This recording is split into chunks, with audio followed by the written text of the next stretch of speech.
In 1947, Secretary of State George Marshall introduced a bold plan to help Europe rebuild from the ravages of war. But the big question was, would Americans back the aid package that came with a hefty cost? This is the story of the Marshall Plan, and this is World War II in two.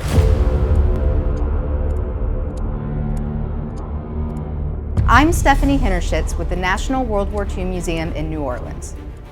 The Second World War ended in 1945, but the economic challenges for many European nations continued. Major cities lay in ruins, and many people went hungry.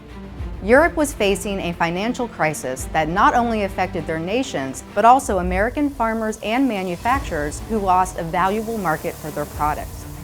Marshall, along with President Harry Truman, feared that the continent's economic woes could open the door to Soviet influence during the early Cold War.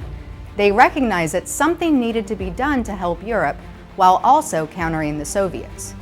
Congress had already authorized $400 million in aid for Greece and Turkey as part of the Truman Doctrine. But Marshall suggested that Europe needed a more structured, long-term plan to rebuild, a plan that would allow Europe to become economically self-sufficient. Truman's administration proposed a solution that would promote both economic and political stability through the European Recovery Program, or, as it became known, the Marshall Plan. Although Marshall unveiled the plan's core goals during a Harvard commencement address in June of 1947, it was American diplomats Dean Acheson and William Clayton who worked to sell the $13 billion plan to millions of Americans who didn't understand why the U.S. should continue to help Europe after the war.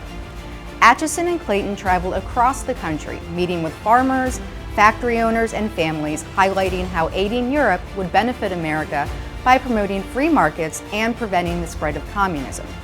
Thanks to the combined efforts of Acheson, Clayton, and Marshall, and with bipartisan support, Congress passed the Marshall Plan in March of 1948.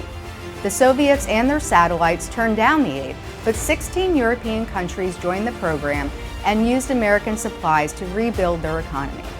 Though tensions between the U.S. and the Soviet Union continued to heighten during the late 1940s and 1950s, the Marshall Plan signaled America's new role in a liberated Europe and post-war world.